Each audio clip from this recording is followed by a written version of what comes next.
So, we need a Black Friday ad. 3 days ago. Did John write the script? No, he's out. He had a kid. That's right. Sean? He had 2. Can you do it? I have 3. Fine, I'll do it all myself. Give me that dog. Use coupon code BLACK20 to save 20% off of courses to learn drawing basics, digital art, character design, concept art, painting, sculpture, caricature, and anatomy. We also have digital tools from brushes to model reference packs. The sale runs until the end of the month, so go save with code BLACK20 over on Proko.com. Oh, I hear stuff in your belly. Wow, he's freaking heavy. Yeah. Can you give me the dog, please? Hey, Dorian, how's it going? Hey, that was pretty good. I hadn't seen that. It was a fun day shooting that one. So, how's your morning going so far? Good. It's 7 p.m. Oh, goodness, I forgot about this. How's your day been? Great. I've been drawing Marshall. That's true. Yeah, you've definitely put some time in on this one so far. So today we're going to be going over like a bunch of the concepts that are actually from your shading course, right? Yes, applied in action. Okay. Do you think that there are any special parts of the actual drawing that you think are you're most excited to show people the finishing touches on? No, just the whole all of thing. it. And I'm been gonna so jump good the around. whole time. Gonna jump around, and since we're live, I'm gonna take questions. So if you guys are wondering about anything I'm doing or have done, feel free to ask. Yeah, That's why we're absolutely. here. Yeah. So for anyone who's not aware, we still have a sale going. Right now it's Cyber Monday, the final day of most people's sales. But we have our sale still going through the end of this month. So you can still buy stuff. You can buy courses, tools, model reference packs, and especially Dorian Iten's shading course. I recommend that one very highly. But yeah, so we're brought here together for that. So if you guys have any questions or anything, please ask them in the chat. If you guys can make it a little bit easier for us, put a big old capital Q at the beginning of that, just so I can see them a little bit easier in the chat. For anyone wondering, this will be available as a VOD after. We had a recent 24-hour live stream that we did that's not available as a VOD, but this one will be. So appreciate you guys. I guess, Dorian, do you want to jump into it? Sure, let's go. Okay. Yeah, I'm going to change this thing over. Oh, I'm doing all the wrong ones, Dorian. There we go. This one's buried. There we go. So actually, I'm just gonna hang out with you all and draw and see if I can finish this drawing of Marshall that I've been working on. It's about A4 size, so not too big, but also not tiny. I have my pencils set up here. This is the Pitt, what is it called? Pitt Graphite Matte pencil, which has less of a shine, so you can go a bit darker than a regular graphite pencil, like the one on the left. I sharpened pencils to prepare for this, so I don't have to go sharpening that much, but I might have to go do 1 or 2 trips to keep my pencils sharp. These are two H's, two B's, mechanical eraser, which I haven't needed so far. I've been working with the kneadable eraser mostly. Then 12B, very dark, my darkest pencil in my whole collection. 10B, 8B, 6B, and then a blending stump. And I might use a brush or 2 occasionally, but we'll see. And in terms of tools, otherwise, I've been also using this plum weight a little bit throughout the process to take measurements mainly and see if there are alignments. I'm working in side size, meaning my drawing is the same scale as the reference. And final tool is a little soft rag. Classic. to blend. Scott Robertson taught me that. Okay. With talcum powder sometimes, but not in this one. Okay. What does the talcum powder do? Makes an even smoother blending. He uses, I think, Conte chalk. I have a piece somewhere here. Conte, which is very dark and very sticky. And so if you add talcum powder to it, it spreads a bit more easily. Interesting. Okay. I haven't used it a lot, but it works. Yeah, that's how Robertson knows what he's doing. For sure. Yeah. So when I was preparing for this, I thought it would be fun to have something where we have some more subtle rendering. And for some of you, this might look already finished, but it's not. There's a bunch of stuff that's wrong, like proportionally still even, which is not great at this stage to fix proportions, but we can and we need to. Like the angle of the jaw here is too angled and it's also too far out. I'm gonna have to bring in the side of the face a bit, also up here, just to make it a bit more narrow.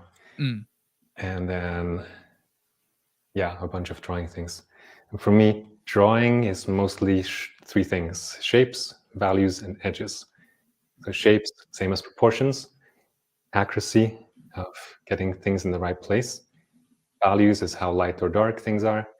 And edges, some people call it transitions, is how those shapes of different values are meeting each other. So it can be very soft edge transition, like some of what's down here, lost edges, or a soft edge, like medium, something like up here, where the hair meets the head. That's blurry, but not lost. And then a sharp edge, which there aren't really many sharp edges in this image, but we could say over here, it's pretty sharp. And maybe in the photograph here, where the shirt meets the skin, hard edge. So shapes, values, edges is basically what I'm working with. I'm juggling these three things. At this point, everything is going to be pretty subtle. The shape changes are subtle. The value changes are subtle. One of them is going to be darkening a bit in the neck.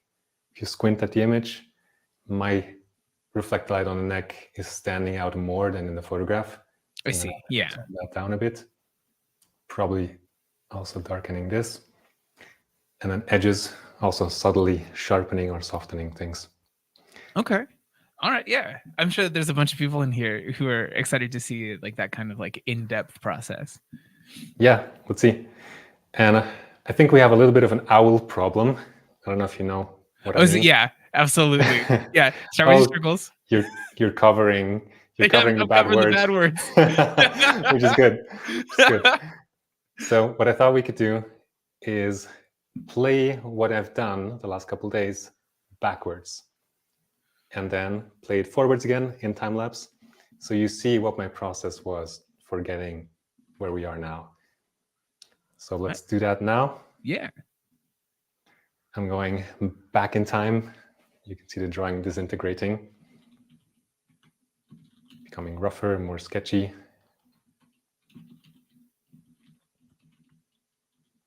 Hair is disappearing. By the way, this is Marshall, 1988, when he was 30 years old. No, this is Marshall like a week ago. I've seen that. Lock-in stage. And that's it. So now forward, this is the placement stage where I'm finding the big arrangement of things. Then blocking in, if you've seen any of Stephen Bauman's block-in classes, I'm using the same method that we learned in Florence at the academy, going from big shapes to now medium shapes. And I'm kind of headed to my safe house, which is the no-town stage, where all the shadows, all the dark local colors are getting toned in. That's coming up now. This is no-town, which really helps seeing the proportions again and making some adjustments.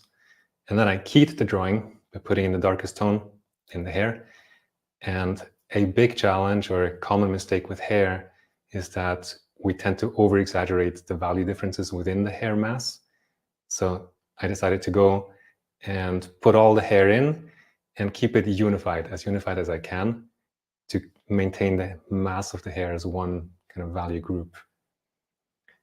And now you can see the face is much too light, but that's next. Once the hair has the proper value overall, I'm going into the face, starting with the eye, a little bit of blending stump there, and then the rest of the shadows in the face. Stayed a bit light in the beginning, but then I'm gonna go back in and push the values darker. It was a busy week, so I had to go pretty quickly. Yeah. And this was, I think, about 5 hours to get it to this point. Just if you're wondering how something like that happens. So that's the process. And now we're gonna push the rendering and answer questions. So yeah, I'll have Stephen in my ear, and he's gonna read out your questions. And let's go. Yeah. In the beginning, do you want to just talk a little bit about what you're doing, and then I'll start giving you the questions after you've kind of established it? Sure. Yeah, I think I start with what is the most important thing in drawing realistic things, especially humans, which is proportions, shapes. That first pillar or the first ball that I'm juggling of shapes, values, edges. So shape problem right now is that the head is too wide. So I'm gonna go up here.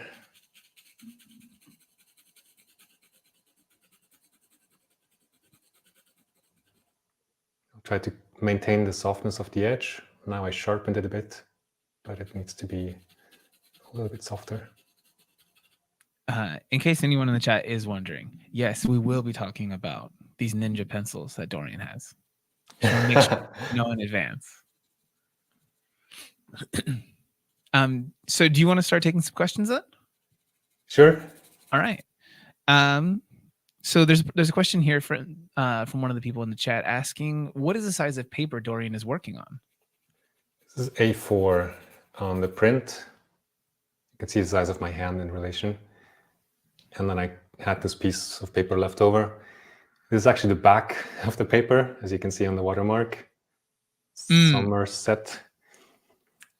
But I liked the paper, had the right size, and I think it's fine to work on the back of this. So for anyone who's not aware, there's some general, like, actual standardized paper sizes. We don't end up mentioning them a lot in the US unless you're like deep in like actually working as an artist. But yeah, if you guys shop at any place like Daiso or something like that, some like the different dollar stores, you'll see those because different places use those paper sizes a lot more. Okay, so that's one question down, Dorian. We're off to a fantastic start. Yes. We had a question from Ashmeet, who looks like he's asking, which paper would you suggest for graphite, rough or smooth? I've got a rough paper sketchbook. Couldn't draw with graphite in it very well. My answer is yes. You recommend paper? All of it. Try, experiment. Each paper has its limitations and its strengths. I think it's, for me personally, I really enjoy having some range of texture. So if I want to make a textured mark, like down here, I've left more texture showing, then I can. If the paper is really flat and smooth, I cannot get any texture. Everything is going to be limited to a much smaller range of roughness. And that can be a good thing if you want to make a very smooth drawing, or it can be a limitation in itself. Yeah, absolutely. I think at the end of the day, it's about like the combination of the tools that you use. It's not about having like a one size fits all thing, unless you really need that for some reason. Otherwise, mix and match, play around. People are asking more questions about the paper here. And actually, no, let's do a pencil one. So Nuria is asking, what pencil is Dorian using now? And which ones does he recommend at this stage of the drawing? We're definitely going to get some repeat questions about the pencils today. Sure. This is a Faber Castell Pitt Graphite Matte.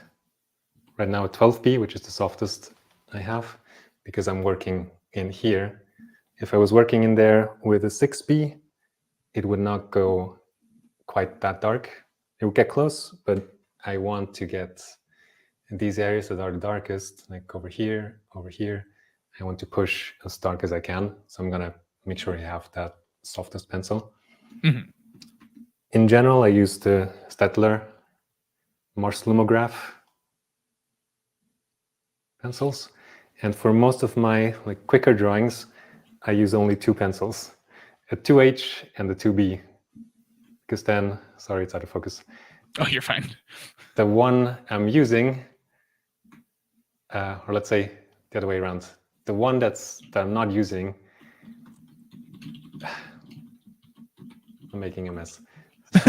There's only two. Like I'm using one, and the other one that's on the table is the other one. So if I'm drawing with a 2B, I know that when I go to pick up the other pencil, it's going to be the 2H. And 2H I'm going to use in very light parts, like in the cheek here.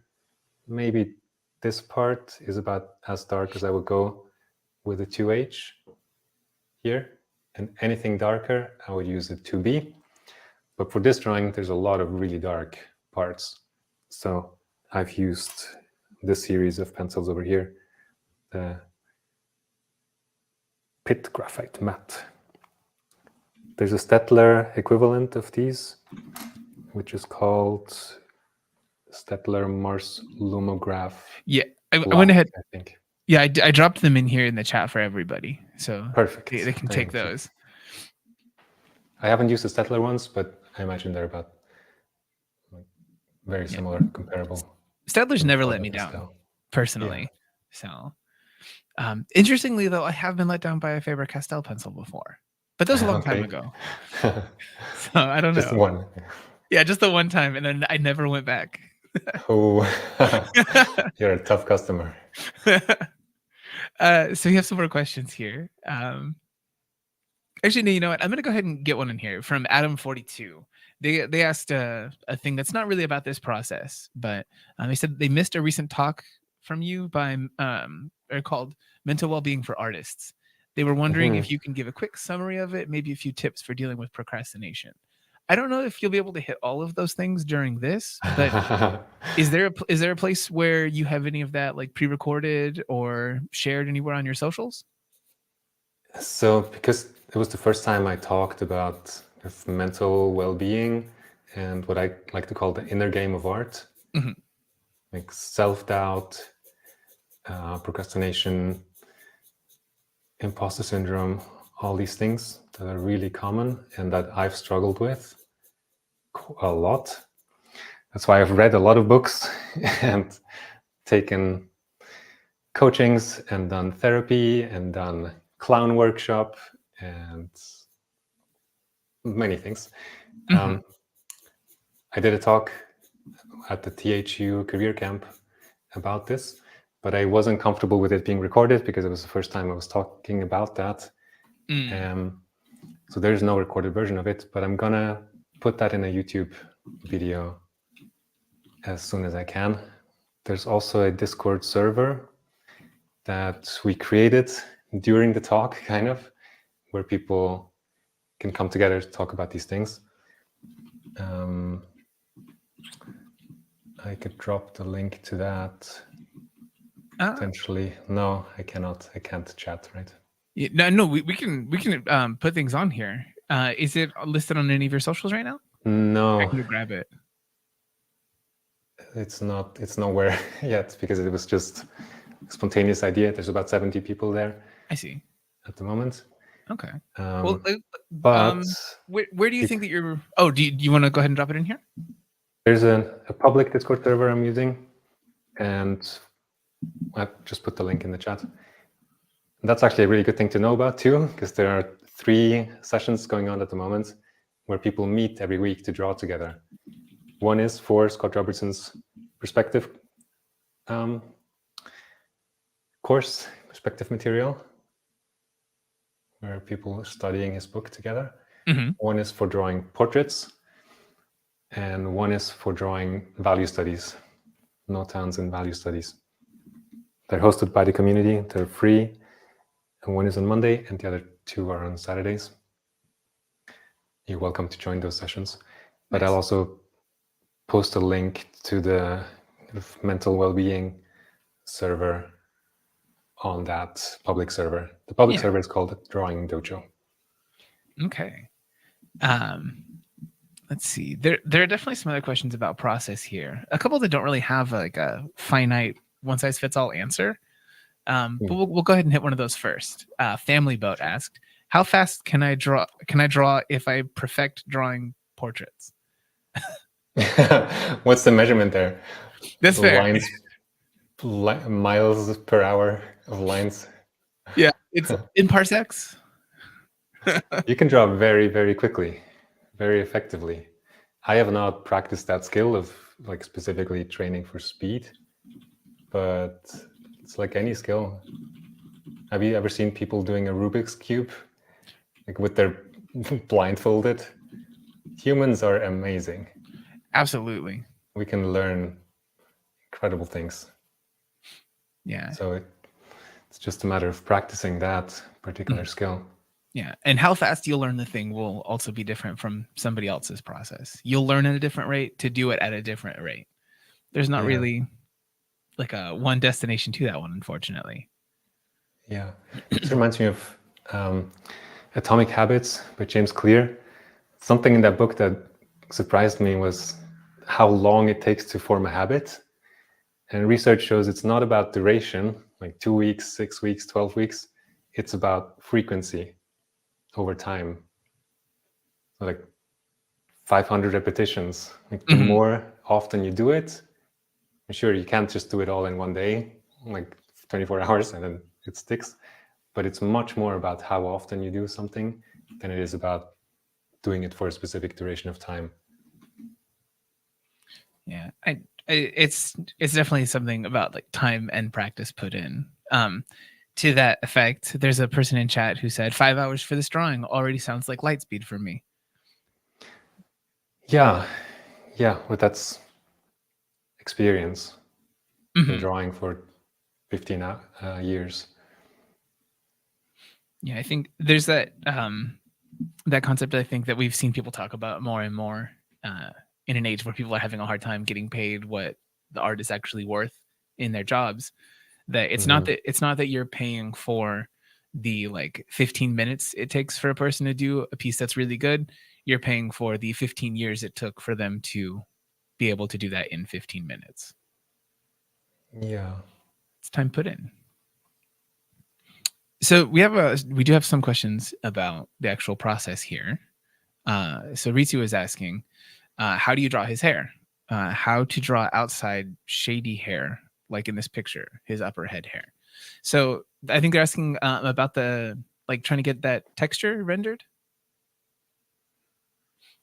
On the contour or in the hair itself? I'm going to go with it being the hair in particular. Yeah, because you say the For me, I break it down to, again, those three things: shapes, values, edges. And I compare, like I jump back and forth with my eyes, and I look for differences. And right now, I can see there's a bit more of a dark shape right here. I have some of it, but it kind of fades out and stops here, where in the photograph it goes on for longer. So super, super important, step back.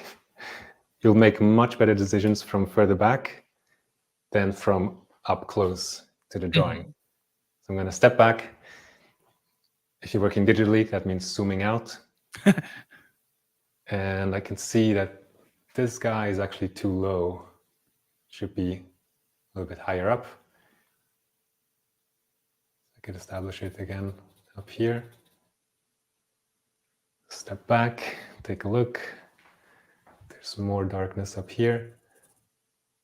And so I don't even, I'm aware it's hair, and I will use my pencil in a certain way to emphasize the hair texture, which is like individual lines. But I'm much more thinking of shapes, values, edges. Right now, that shape is looking better, but it's feeling too consistent now, like one shape, where here it's interrupted by a light shape. We could try getting that in with the eraser, which is one of my favorite things to do in drawing, to draw by removing. Absolutely. So satisfying. It feels like magic every time you do it.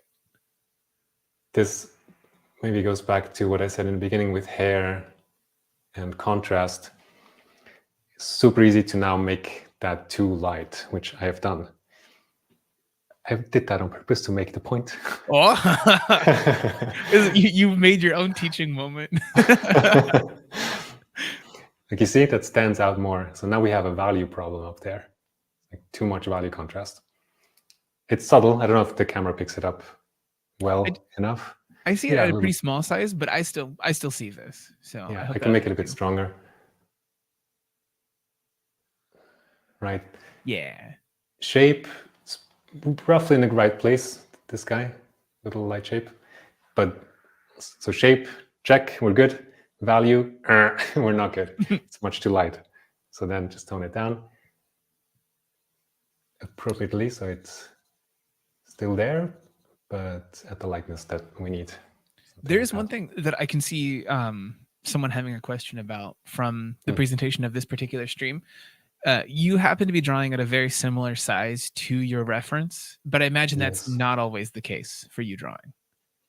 No, and sometimes you can't. Like if you're drawing a building, or if you're drawing, I don't know, many things.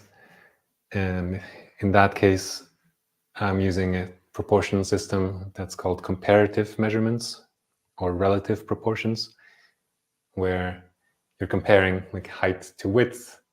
And I've written a whole guide about this, how to get proportions right, what tools you can use.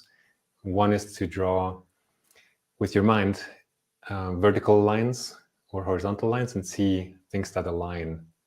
For example, here, the pupil of this eye aligns with the corner of the mouth, pretty much. You can also use a physical plumb weight like this and hold it up. I'm not going to be able to do that, probably. No, too hard.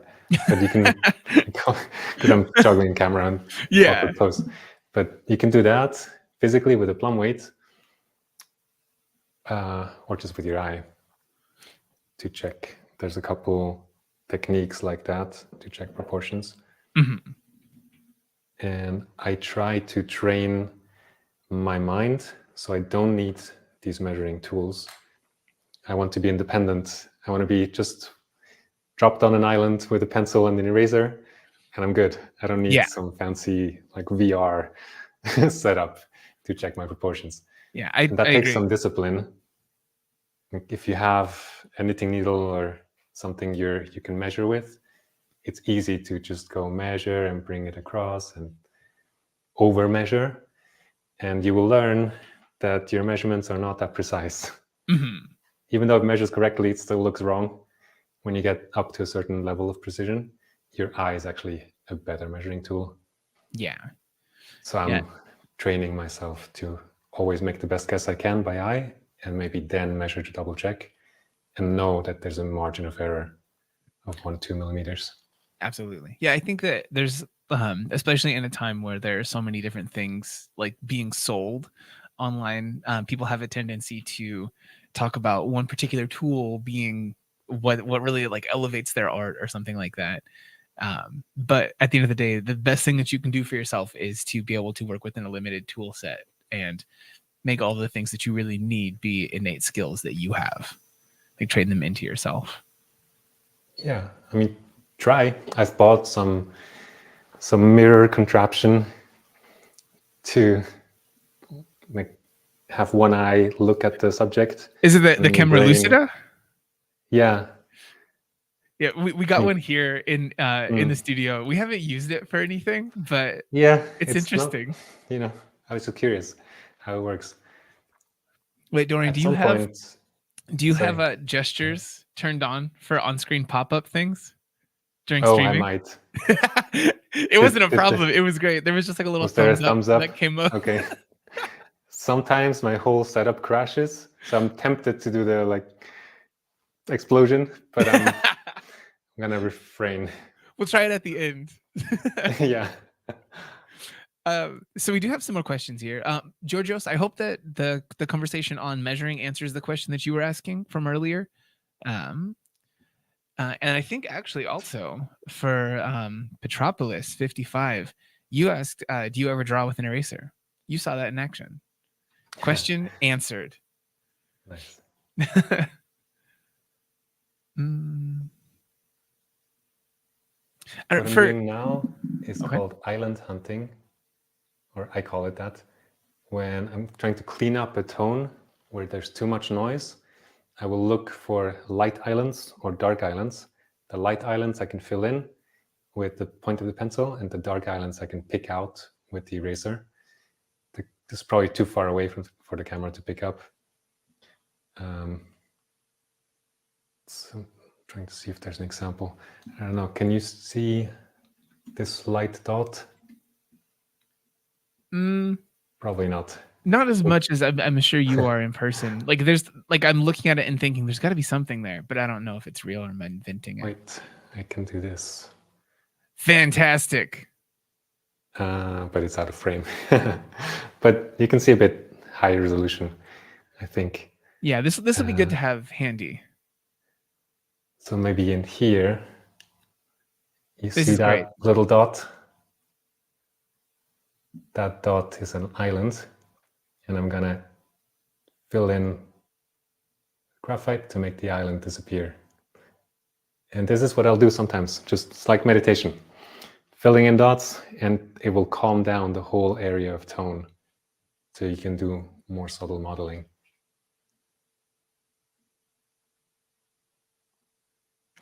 It was great. That was very good to have handy.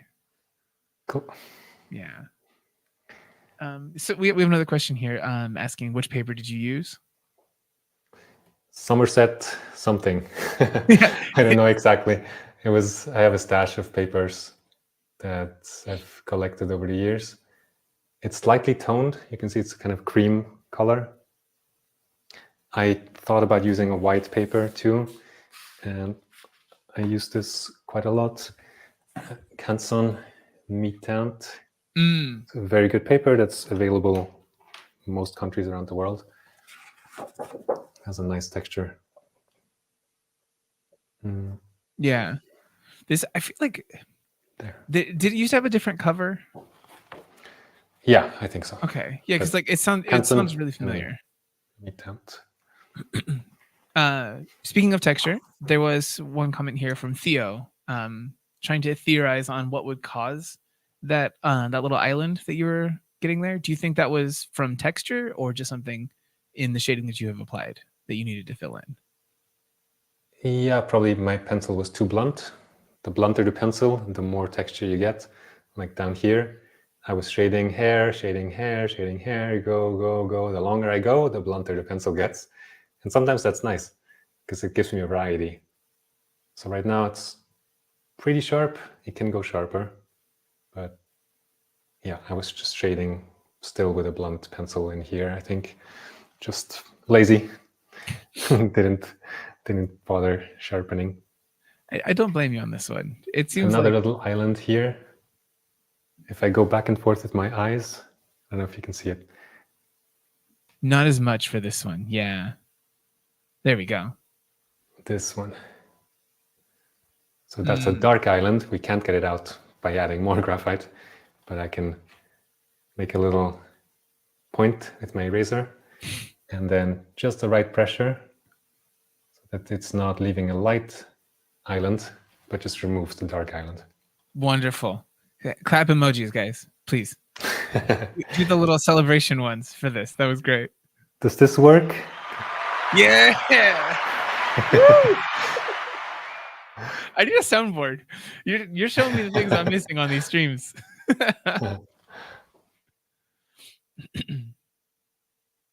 Okay. This little bit of light was just standing out a touch too much. So I'm barely applying any pressure. This is a 2H. I'm going as light as I can. I just want to knock down a little bit the light on the lip. Let me go zoom out again. I'm going to ask a little bit of a follow-up here. There's a question from RF that in the chat that I think might be a good one. You said cast studies in there. Do you mean actually from like a cast bust? Please clarify in the chat. Thank you. Hopefully we can get something out of that. Sophie being really persistent in the chat. This is the last time I'm going to reward someone asking a question multiple times by asking it. If you ask it a bunch of times, I'll just not answer them. But Sophie's asking, what's your favorite thing to draw? I really like drawing trees, if I had to pick a favorite, but I mean, people are pretty fun too. Do you think that Trees, because you can be a bit rougher, looser, more calligraphic, like with ink, for example. Because if I get some proportion wrong on a tree, you're probably not going to know.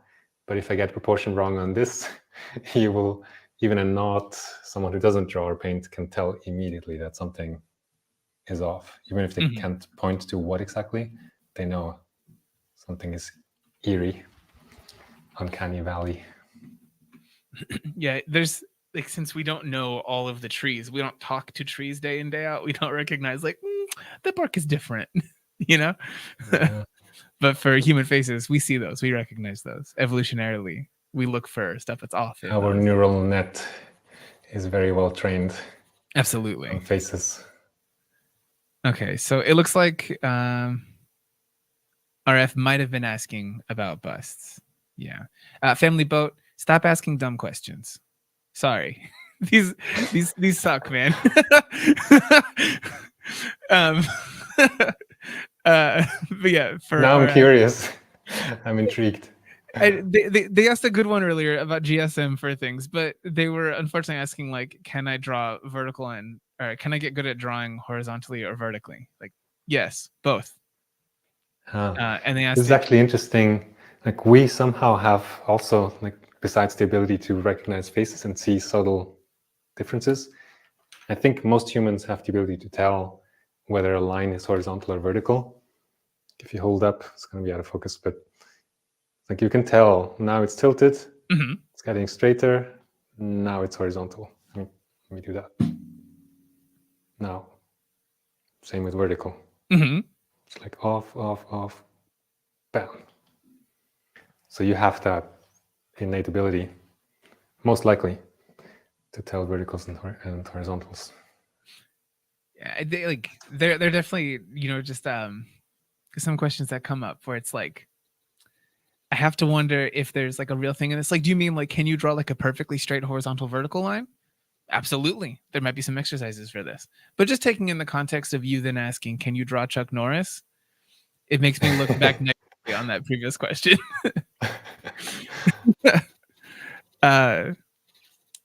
So let's see.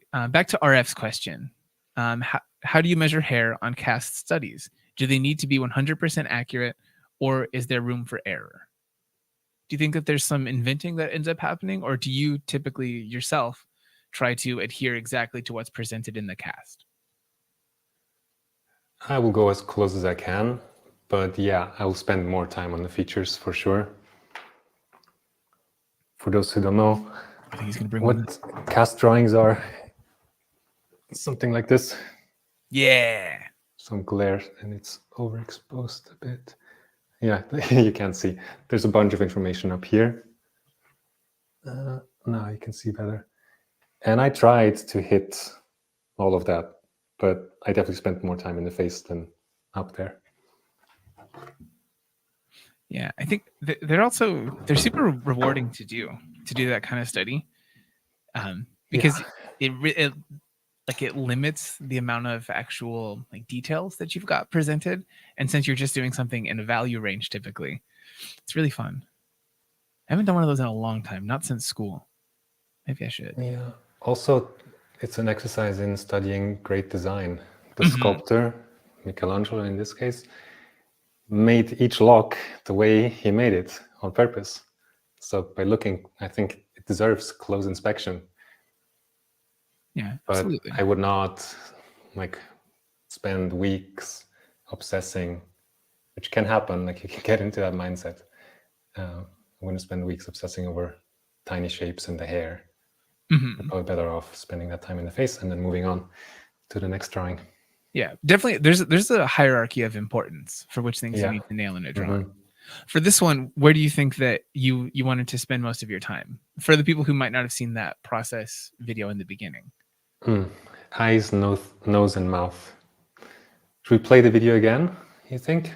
Nah, maybe later when we're going through some like deeper questions. Okay. But But yeah, I think just mentioning it, what is it that you think makes those things so important? Because it is a little bit different of an answer than what we got from Stephen Bauman. Which things, sorry? For the things that you felt were most important. For his block-in, he did the majority of the whole thing, but just kind of left like a block for the mouth. Just the general placement of things. Didn't even try to indicate lips or anything. So your answer is a little bit different than his was. I think it depends on the subject too, on the image. Here there's so many soft edges. I probably started with one line, corner of mouth to corner of mouth to establish the angle. I don't know, we'll have to look back at the recording, at the step-by-step. But I would think we're working pretty similarly, just big to small, and try not to get seduced by detail. Mm-hmm. But also sometimes, drawing should be enjoyable. So if you enjoy putting in the detail in one or two parts of the drawing, it's like a little treat for myself. Sometimes I do that, and that's fine. Yeah, I think letting yourself go off and do a little bit of detail sometimes is very good. Yeah, enjoy it. Yeah, you have to have that little bit of a reward. Yeah. So there's some previous questions. There's one, I don't remember who it was that asked this one. They were asking if there's a Proko and Marshall 2024 calendar. No, but there is hopefully a course on the Proko 2024 calendar for Marshall. That's something that is actually approaching. I know we said it before, but no, for real. It's gonna be glorious. It's really good. I get to see so many of the lessons as they're being edited because they're happening just outside my window here. To my office, and yeah, they're going in. There's a lot in there. There's also a lot of guest speakers. Not to give away everybody or anything, but Peter Hahn is in there. There's also one with Rimbert Montalde, who just had he announced a book recently.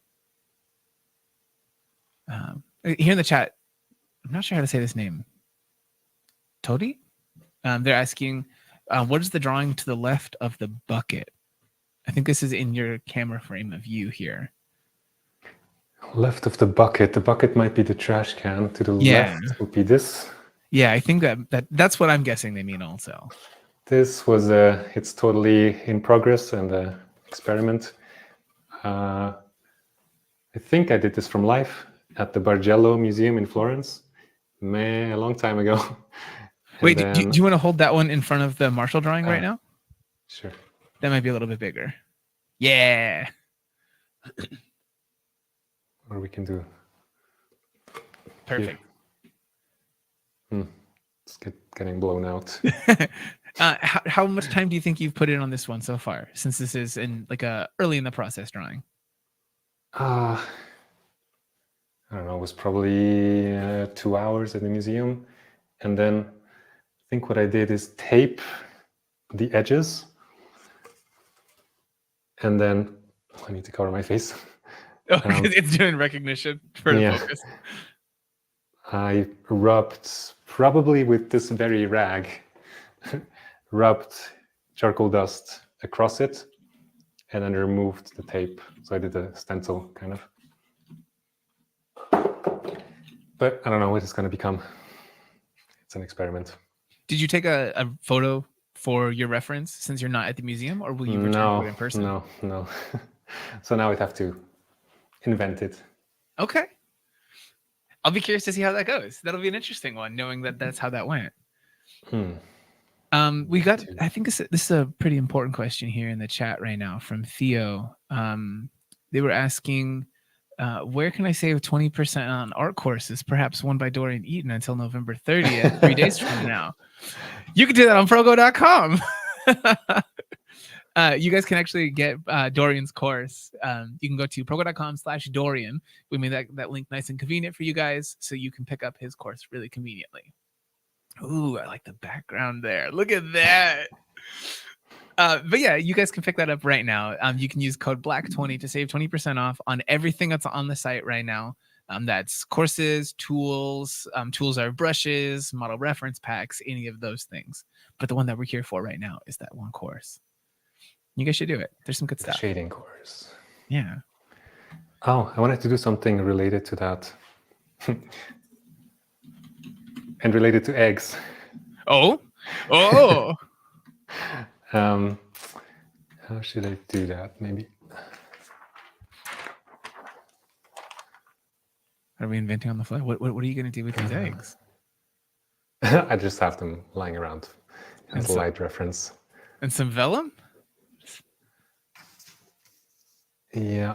So one thing that I talk about in the shading course is doing light probes, which comes from visual effects in film. It's like drawing a little ball that represents the light direction. So here you can see the shadows on the left, the light is on the right, and there's, I don't know, like 80% light and 20% shadow, would you say? That's fair, yeah. Something like that. And the direction, I would say, is like not straight from the top, but a little bit from the right and from the front. And that gives a certain shape to what's called the terminator, where the light terminates. So we can shade in the shadow side of my light probe. And now we have kind of the head represented in a little sphere. That can be really helpful to have in your mind as you're shading, as you're drawing. But then in this photograph, there are 3 materials. One is the jacket, the second is the skin, and the third is the hair, roughly, if we organize the information. So the hair is a darker material, darker local value. So we could, let's just put another ball on top. This has the same light direction, but the local value is darker. So the light side of the hair isn't white like skin. Well, it's also not white here. Actually a little bit of tone to it. So do like this. But the hair starts darker in the light part of the hair, and then the shadow goes much darker than the shadow of the skin. And there's a relationship between the light value and the shadow value for each material that's different. And so now we have 2 light probes. And if I look at the hair and look at my light probe, I can see that there's still too much contrast between the light and the shadow. And sorry, I realize this is quite tiny for you guys. I don't know, I think it's seeing it at the smaller scale, I think is kind of actually okay. Okay. So to match what's happening in the photograph, I need to darken the form light area. So darken the local value. Even more. Make the terminator a bit more clear.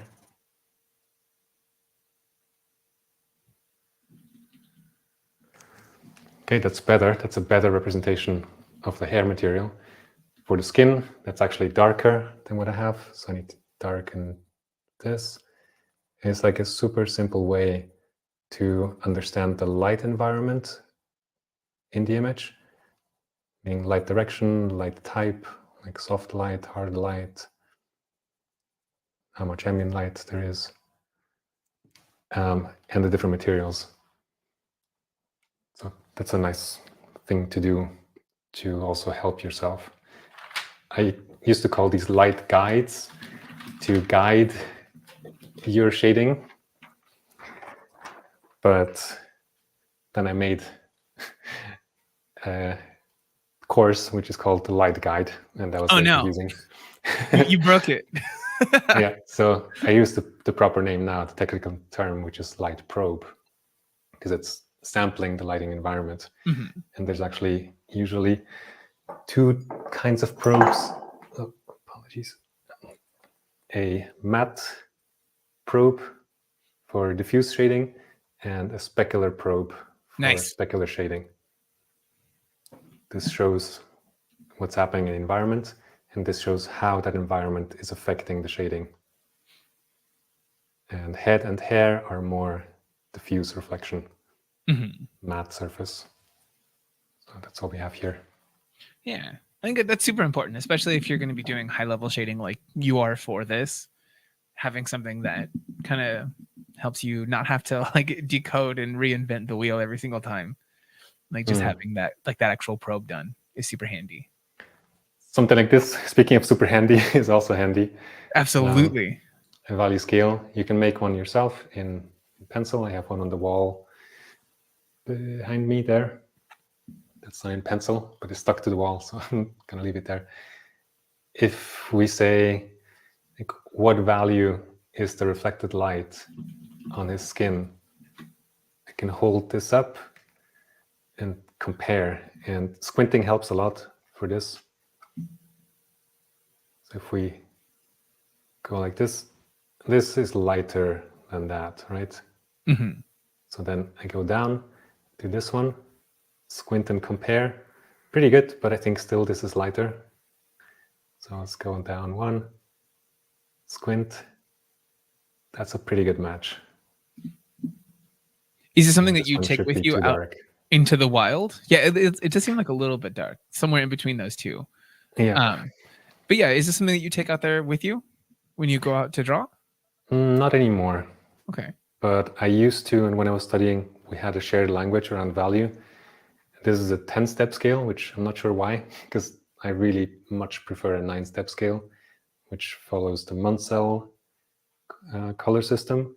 And 5 or 9 steps gives you a value number 5 in the middle, which is really nice.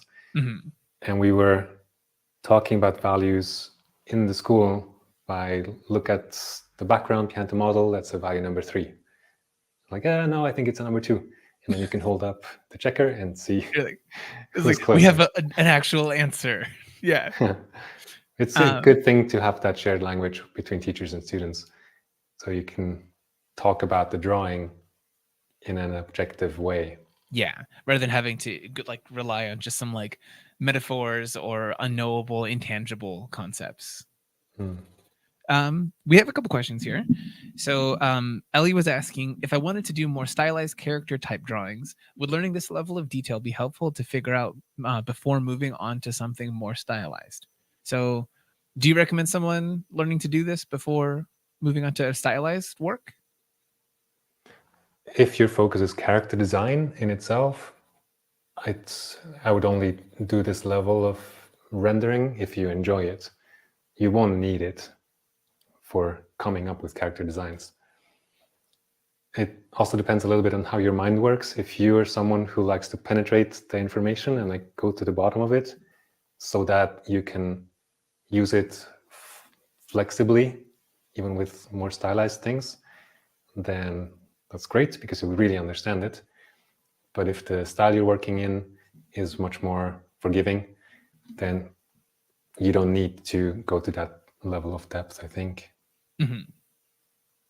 Yeah, I agree. There's benefits to learning something that's beyond what you imagine yourself doing in the day in, day out.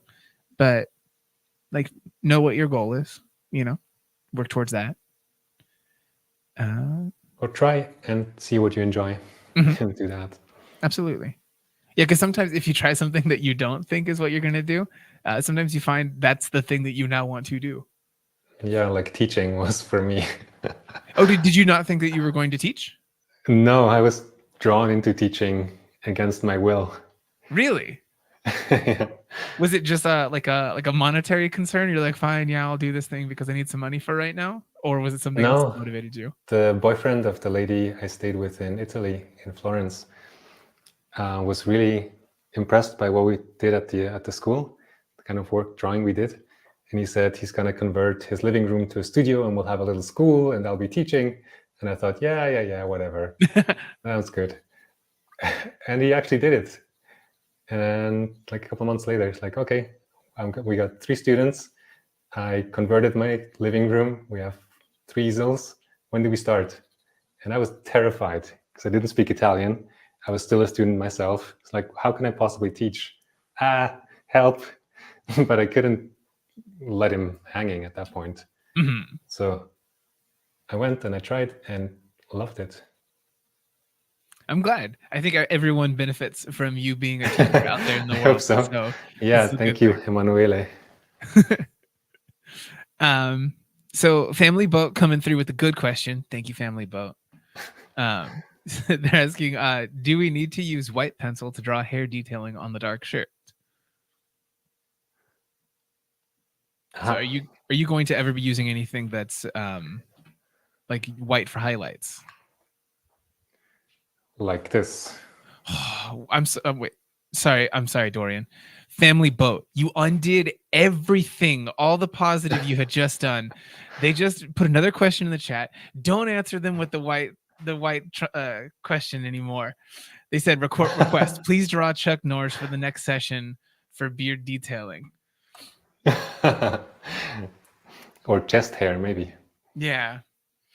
No, Family Boat, stop it.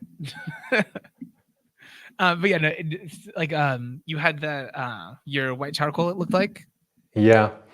So I did a test. I did a number of I performed a number of experiments prior to this live stream. Okay, nice. Yeah. So We might be losing a little bit of the detail in there. Yeah, we are. Maybe this camera is better. There we go. I can actually see it like a white on top. The light, yeah. Yeah. It's really hard to see. Yeah. But so white chalk doesn't do anything on this paper. It's too light. Yeah. Just adds a milky, weird texture. So I will not use any light or any white chalk on this paper, but it's one of my favorite ways of drawing on more toned paper. Maybe something like the background here, or a little bit lighter. That's pretty dark. But it's such a nice way to start on paper that has a tone and then pull out the lightest parts and not have to darken all of the skin that isn't white, which is most of it. Yeah. I think the first time that people end up using any sort of tone paper, it ends up being this like crazy magic trick where it just takes care of the middle range of the value for you. And then so you just get to do like the top and bottom end of it. And it feels so cool. We probably still have a bit too much like blown out lights. Like here it's completely clipped. We've lost all information. I have a bit too much of that look still. And I should darken up here. You'll try to move away from the reference and add something down there? Yeah. I've darkened already a little bit here as the form turns. Now with a 2H, because it's very subtle shading.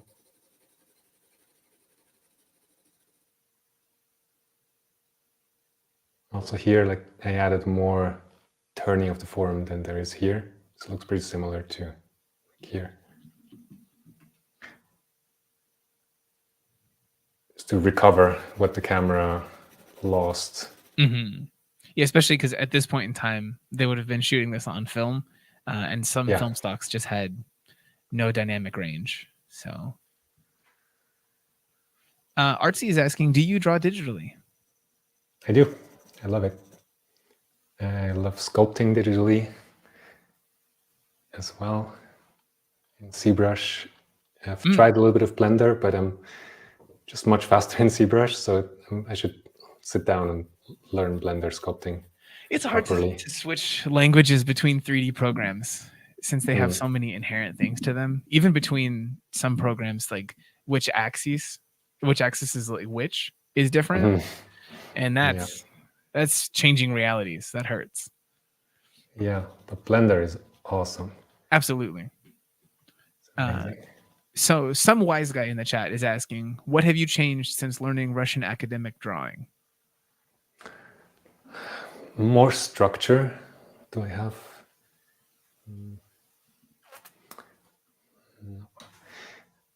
Yeah, I'm more aware of structure. And this is not a good example, I think. This could need more structure. Maybe I should work on that now. Do you think we're in thinking sculpturally? Do you think that's something that you can put in at this point? Yeah, you can put it in at any point. It's like just emphasizing the construction. Like I did a little bit here of the temple plane. I'm using hatching also. Let's switch to the more close-up.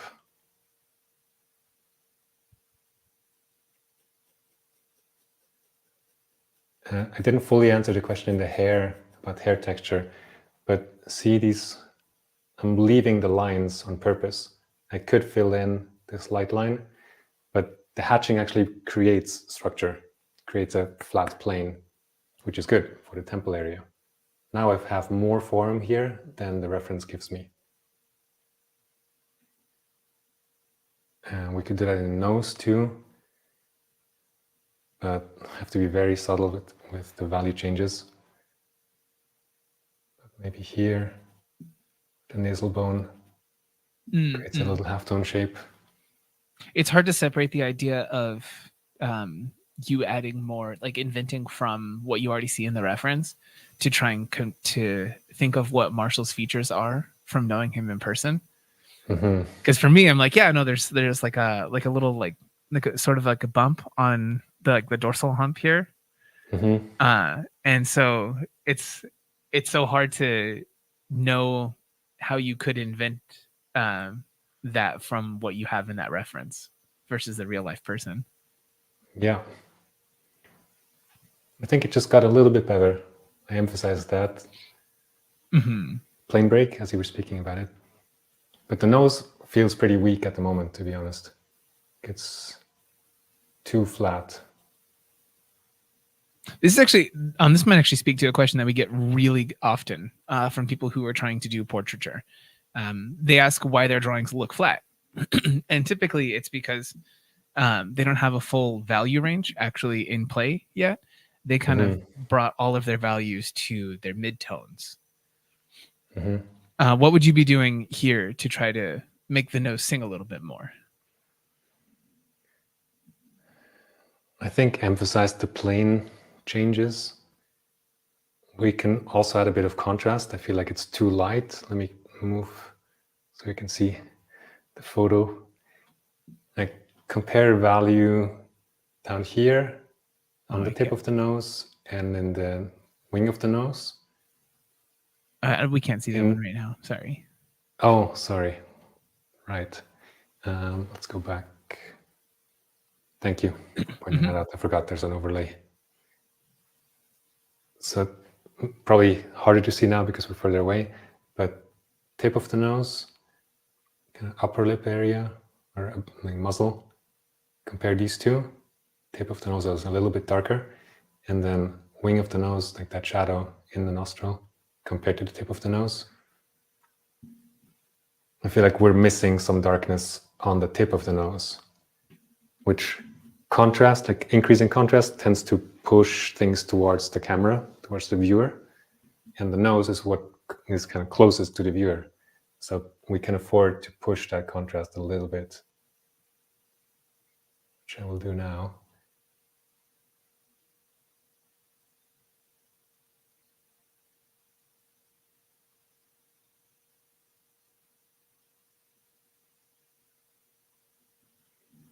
This is a deep process stuff.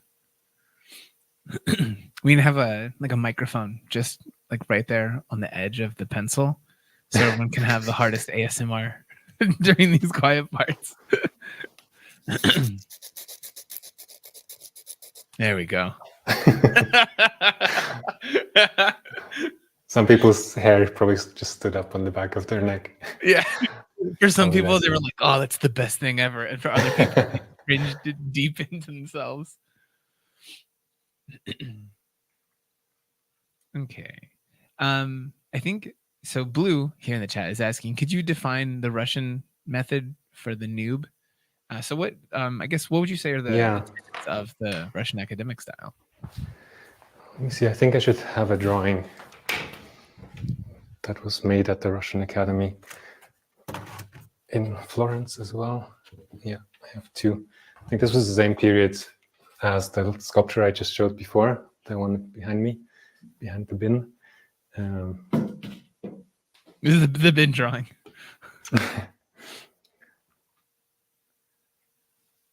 Maybe like can you tilt the top towards the camera? Yeah, I think it's struggling with. Yeah. with exposure. Let's try the other one. There we go. Yeah, so for the Russian academic style, I think it's one that's like you said, very, very structural. It has a very specific look to it at the end of the day. You're trying to sculpt, basically. Like, where is each part of this fabric facing? How much light would it get? And you're drawing more what you know than what you see. The cast drawing I was holding up before, the one in color, is very optical, like looking at the reference sculpture and looking at the drawing, and just by looking closely, you get to the realism. But the Russian method is closer to the Renaissance Italian method, which is more, it's fun, more sculptural. I spoke about stepping back. You can kind of see the scale of this. I did this on my lap, also at the museum. Not a good idea. Yeah, no, it's not. That's not too big to have it here. Yeah. I was like trying to hold it away to see better, but came out okay, I guess. Yeah, no, it doesn't feel like there's like some like massively skewed thing in there. Like these are believable facial structures. Especially not knowing the sculpture that you were working from, I have no idea. Hatching is also used more purposefully, more deliberately in the more optical method, more French method. There's, I don't know if that's true. Maybe contemporary. Yeah, I'll take that one. Yeah. Atelier training is more smoothed out. 19th century French academic art has a lot of form also. Kind of brings those two together. It is an interesting one to see how often people who are and end up being like highly rendered styles of art as their like main art form, how often you guys do gravitate towards the Russian academic style. Yeah. You guys really enjoy sinking that time in on those. I mean, there's so many amazing draftsmen and painters in Russia. Absolutely. Yeah. I'm trying to think of which of these questions to kind of drop in here. There were a couple people who were asking about books. So Kate earlier was asking, Dorian, what books can you recommend for not a beginner artist? Maybe some advanced techniques or discussions about specific topics. And there was one other question about books. Are you a person who has a lot of art books? Yes. I would love to turn that question around to the audience, actually, and like invite everybody to share your favorite art books in the chat. Okay.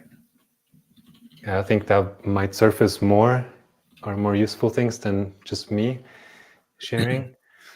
But I can share too. There's so many. It's hard to choose. I guess what's the like the evergreen one? So there's a terrible fire happening in your house, and you get to grab just one book. What is that book? Maybe Harold Speed, The Practice and Science of Drawing. Okay. I'm gonna grab a link for you guys. Okay. Is it here? There's a bunch of different places here for you guys. But here's your general thing that you can copy and go find on a storefront of your choosing. I think it's upstairs. But the companion to that for painting is Oil Painting Techniques and Materials. And both of these books are amazing, very solid concepts on composition and paint application, and the drawing one, obviously about drawing. Really, really good. So far in the chat, we're on a little bit of a delay, so their answers have just started coming through. There's one person saying it's a bit basic, but how to draw the Marvel way. It's a classic. Scott Robertson books, just general blanket one. Fantasy Genesis by Chuck Lukács. Books by Loomis. Yes. Aaron Blaze, Disney, Hogarth. James Gurney. Yeah. And then another person doubling down on the James Gurney books. Yes. Yeah, Color great. and light, imaginative realism. They're here somewhere. And then one of my also favorite books, Draw Like a Boss. They are. And then Draw Like a Boss squared. It's volume 2.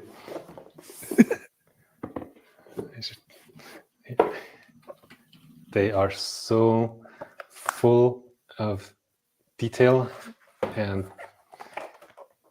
like a whole system with badges and adventures, and I mean, it's nuts how much work Ash, this guy, put into these books.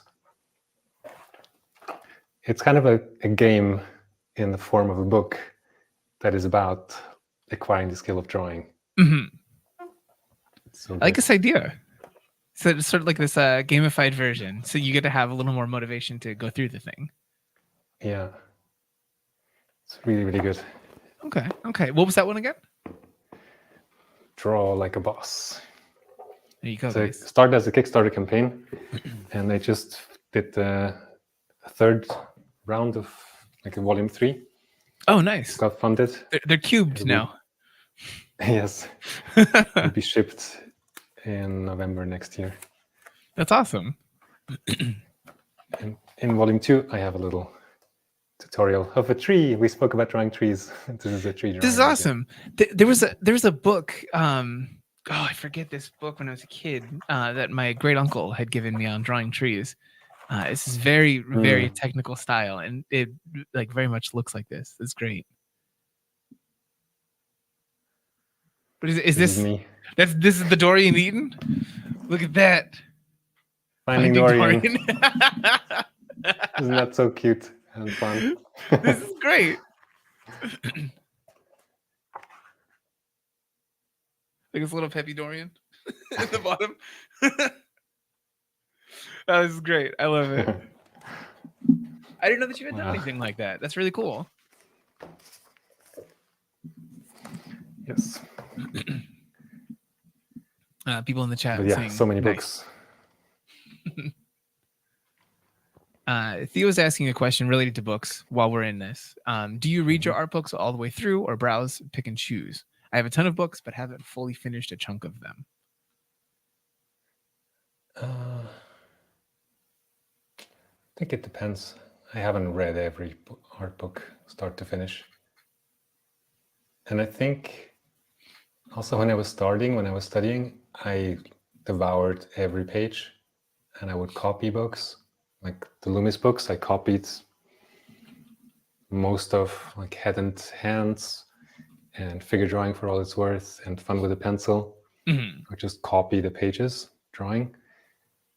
And I found I do that less now, which makes sense because there's probably less investment, return on investment now. Yeah, because a lot of it, you're already past that concept at this point. Yeah, I guess. Not to say people shouldn't revisit their fundamentals. We absolutely should. So Theo, much earlier in this, was asking, with a one-to-one photo recreation like this one, is the Loomis method less important because you don't need to fully manipulate the form, or is it just not what you need for this specific piece? Yeah, less important. Like Loomis is amazing for inventing heads. And when you need to change the reference, like change the position of the head. That's what you were asking about earlier. Someone else in the chat was asking about changing the position of things. Yeah, and then it's about your knowledge of structure and form and perspective. Those are going to be the enabling or limiting factors. For this, I have all my answers there. Like, this is the truth. And then some things are lost, and then I draw from what I know as much as I can. We have a pretty broad-ranging question here. So I don't know how you feel about this one, and if you feel you have a really good answer on this. But there's a question earlier that was, what do you do when you have creator's block, and how long should you practice to see results? I don't know if those two things are directly related. That might be two questions. Yeah, would be two things for me.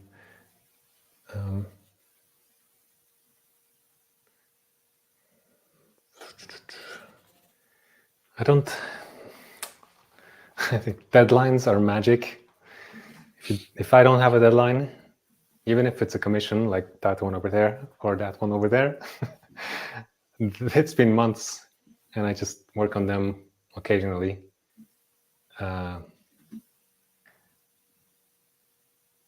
Yeah, but if I know something needs to get done like this, I did in a few days. Mm-hmm. So if you are working on something and you get stuck or procrastinate, there was, by the way, parenthesis for procrastination, look up Tim Pickle, Pychyl. Tim Pickle. I don't know if it's the correct pronunciation. He's a Canadian, I think, psychologist who studied procrastination for the last 30 years or something. Mm-hmm. And it's amazing. Like, procrastination is not a discipline problem. It's not a time management problem. It's not a willpower problem. It is an emotion regulation problem. Interesting. Okay. Doing it later relieves the discomfort. There's something I should do. I want to do it. I know I should do it. It will be good for me to do it. But it doesn't feel good now. I'll do it tomorrow. Like, that doesn't feel good is the emotional discomfort. And the way we manage it when we procrastinate is to postpone the thing. Which, now I feel much better. I committed to doing it tomorrow. The emotional pressure is off, but the thing doesn't get done because tomorrow you're going to do the same thing again. Mm-hmm. So it's not about pushing yourself harder or guilt tripping yourself. It's about learning how to be with that emotional discomfort in a different way. Yeah. So often I think there's those times when there's something that you could do in all of like 5 minutes and be so happy to have it done. You haven't done it in 2 weeks, you know? Yes. Starting is the hardest part. Mm-hmm. I think getting to have some sort of like internal mantra to just tackle the thing really helps if you can simplify your response to you about that idea. Yeah. Right now, it looks like, you know, the little suction cups they use on babies to like get the mucus out of their nose when they're very young. It looks like one of those. Yes. It's a hungry tendril that's creating a highlight on the nose, which right now is too bright. That means we have a value problem. It's also a little bit too small, so I'm going to make it bigger first and then tone it down. So now I'm addressing a shape problem, is the size of it. And now the value problem, the brightness of it. Tim Pickle has a great conversation with Ali Abdal on Ali's YouTube channel. For those of you who feel like you have, you're procrastinating and it's driving you, it's upsetting you, I highly recommend that conversation and then Tim's research. I think a lot of times that there's so many people who've already done the research on the things that you're having a hard time with. Relying on those people, especially now in an age of podcasts and so much else, is really good. Let it like get worked into you to where you don't have to try to problem solve it and invent something. Someone's already worked on it. There was one here. Actually, this might be a fun one. So from Heartboy, this is a more recent question. They asked, have you ever experimented with a grayscale reference and rendered it with color? Yeah, not very successfully. Interesting. I have not practiced that very much. I think it just takes practice. It's definitely possible, And it's really all work from imagination is a test of your understanding. Like draw a body in a pose for imagination. You'll see where you don't know where the bones go and where the muscles go. Same with coloring a portrait. Mm-hmm. Yeah, there's so many. There's really hard. There's tools that people have invented to try to like colorize old black and white photos, you know. And even in that situation where it's something down to what should be just numbers, pixels, and science and stuff, you see those tools get it wrong wildly all the time. Mm-hmm. There's a lot of back-end knowledge that you have to be applying and inventing. Yeah, although I imagine the error there is going to dramatically, or has already dramatically decreased with generative AI.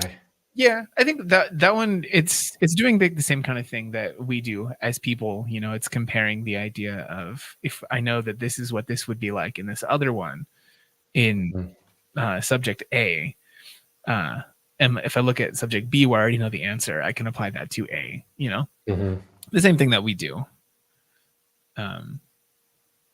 Yeah, Heartboy liked your answer. Okay. Alex was asking, when you block in features, it looks like you avoid blocking in planes, like e.g. a Sorrow head style. Is that so you don't have to erase later? Yeah, I don't really need them for this.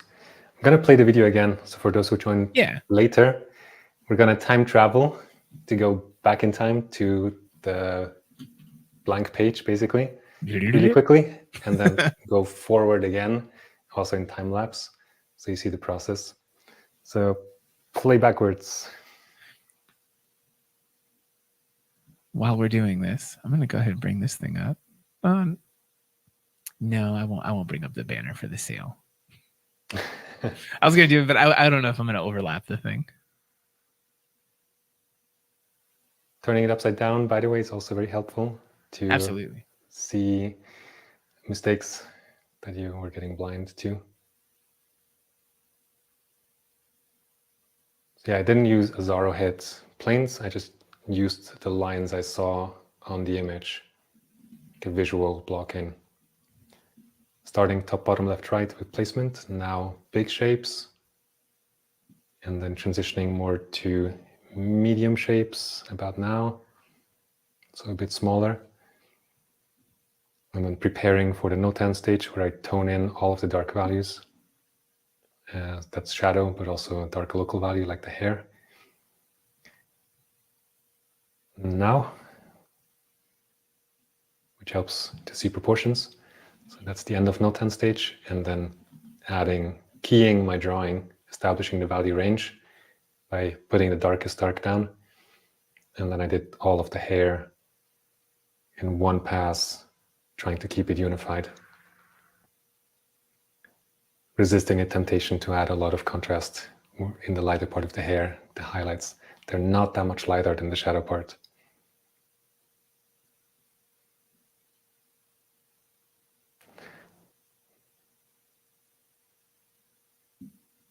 And then jumping to the face, which right now is much too light everywhere, and getting to the right value there. Which is also an opportunity to redraw. Like as I'm darkening things, I'm always drawing, meaning shapes, values, edges. I'm always getting the shapes a bit more correct, the edges a bit more correct, and the values more correct. Yeah, I think it's beneficial to get to see how this goes into it. There's also some compositional choices that I need to make. If we're saying I need to finish this, I'm finishing this today. I haven't drawn the shirt, and I think some of this might. Oh, thank you. Yeah, I was overlapping that one. Sorry. Thank you. That's very thoughtful.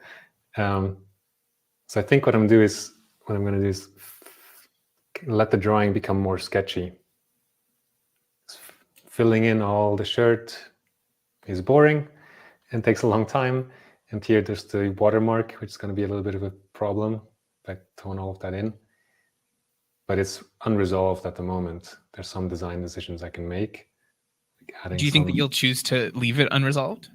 Like have it kind of just taper off? Yeah.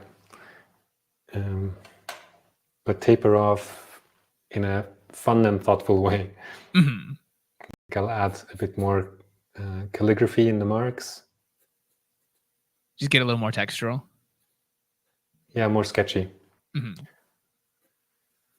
Like that button is a really rough shape now, but it works because it's far away from the focal point. So the further out I go, the more sketchy I can be. And for me, this is all composition. Like anything I add has to kind of work with everything else that's already there. And I mean, you can do this for a long time just to resolve the composition here. Right now, I feel like it's too soft. Everything is the same level of softness. So I would introduce some sharp edges, but then maybe some things get too sharp, and I could come in with a brush and blur and soften. So now I'm working on edges, adding more softness. Mm-hmm. And if I come in with a pencil, I'm working on edges, adding some sharpness.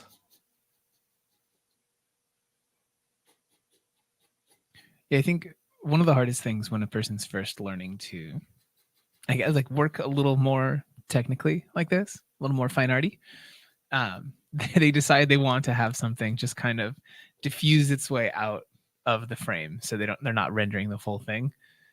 But learning how to do that with intentionality, I think everyone's been there that first few times they go to do it, and they're like, I'm not sure how I'm going to do this. Yeah, if it works, it looks easy. It looks obvious or like effortless, but it takes some trial and error, going back and forth to make it work.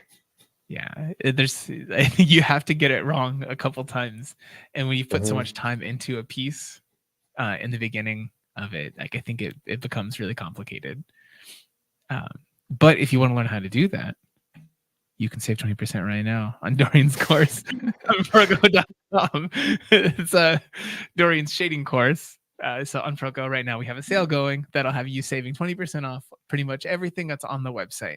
That's courses, photo references, brush packs, whatever you're looking for in whatever medium you're trying to work in. We've got something for that.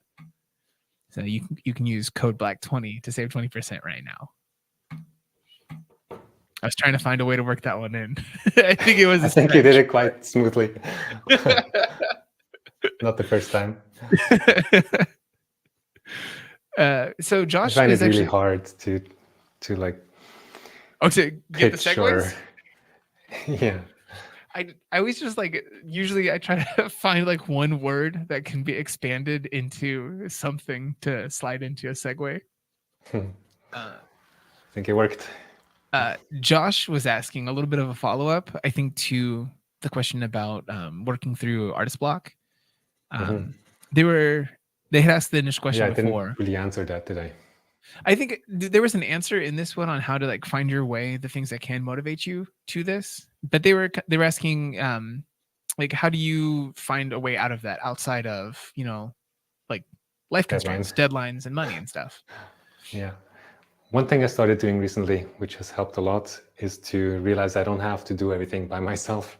I don't have to find this, like, claw my way and suffer.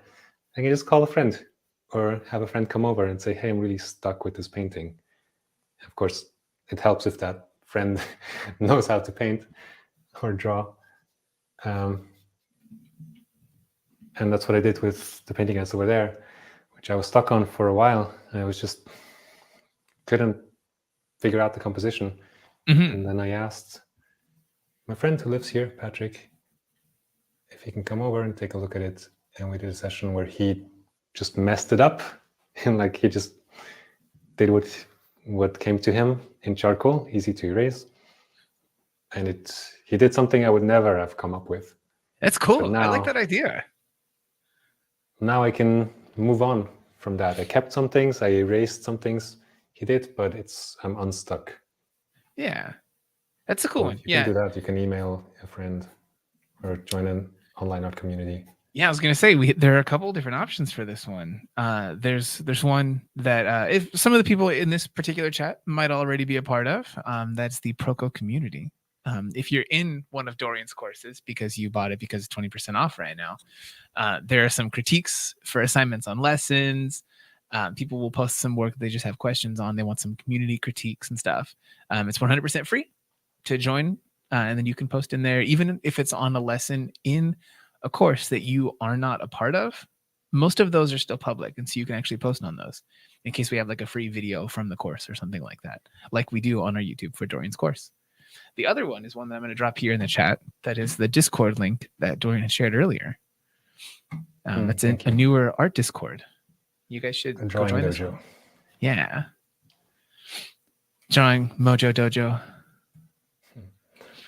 I just did a subtle thing that has quite a big effect, I think, which is darkening the pupil. In a portrait, that's usually a good thing to do, to draw the attention to the eyes, which are typically the main focal point. Mm-hmm. Just to push your darkest darks. Yeah. And look at that satisfying highlight on the bottom there also. Was that there earlier? Yeah.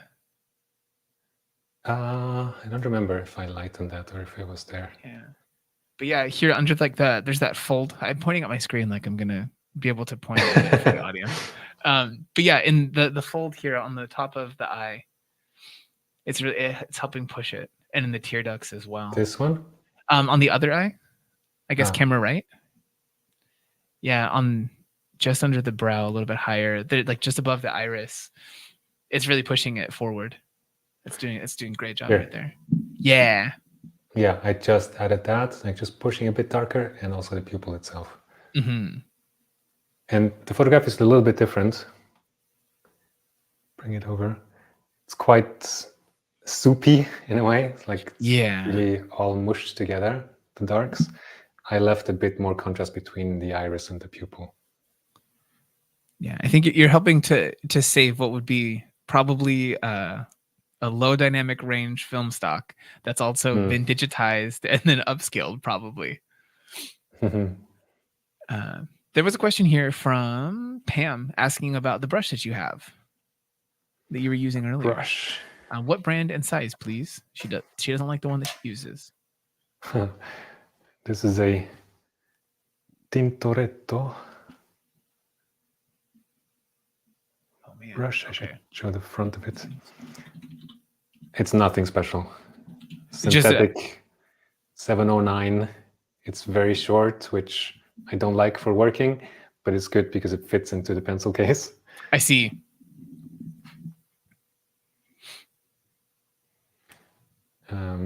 This one actually just broke when we started. Oh, this was the one you were using for the measuring earlier. Yeah, I fidgeted with it, and it apparently had already had a crack, and it just came apart in my hand. Oh man. Do you actually? But I prefer longer brushes like this because I can step back, which is a really good thing. Yeah, I was going to ask if you actually handle the brush down that far on, like down the actual handle of it. Yeah, depends on the work I'm doing, but early on for sure. Mm-hmm. Tody, I don't know in the chat. Short stiff brush for blending is what they're asking. Yeah, so this is interesting. The longer the brush, the more it will actually take material off of the paper. Oh, is it just a function of the longer bristle? Like it just has more material to pull the graphite from? Mm-hmm.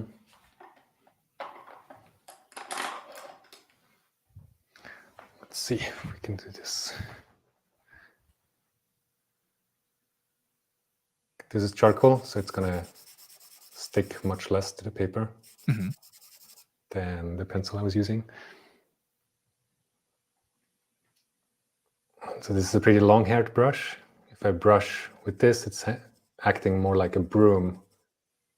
It's like sweeping the dust off the drawing. But a short-haired brush, this one actually cut. There we go.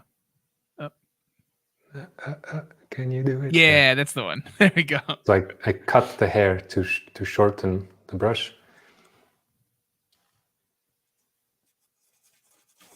And this actually grinds the charcoal into the paper, which makes a much smoother result, but also a darker value than the long hair brush.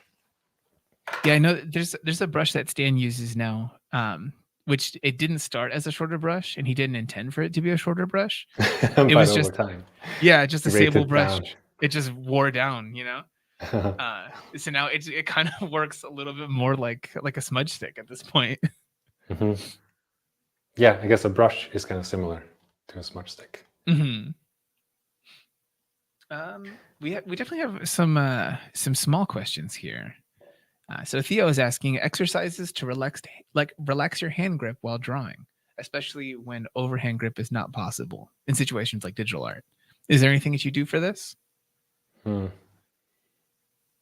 Not really, but I guess using a soft pencil like a 2B when you need lighter tones forces you to stay light. And I hold it back like really far, especially when I do a block in, and I'll draw like big block in lines.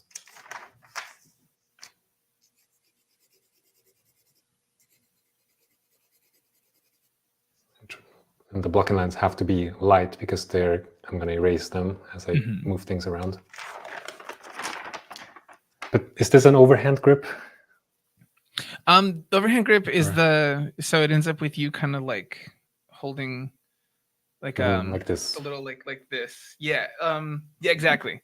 Yeah, where you'd be drawing with graphite to get wider strokes. Yeah. I guess this is very similar, just holding it in the back. Yeah. But and then using a soft pencil when you need and keeping the tone light forces you to have little pressure. That probably translates to less like grip strength. Yeah, because you're not having to leverage like balancing the tool with another part of your hand as well. You're just gently letting it do the work with the softer pencil. For the situation where you were talking about where you're working digitally, so you can't modify your grip necessarily, try changing your pressure curve. Make a brush that has like just like you barely make a mark and it's making all of the markings, you know. Make it something that you cannot push harder on. They did bring up a good point in the chat. The brush doesn't make the terrible sound that a blending stick can make sometimes. A new tortillon is the worst. Yes. Okay. So Pam, I hope that answers your question about the softening brush. We went pretty far in on that one. It was a good question.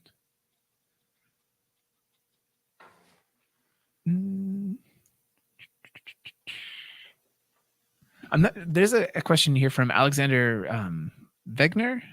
Do you always try to integrate the model's structure? Do you have anything from this, or do you want a clarification? Because I kind of want a clarification.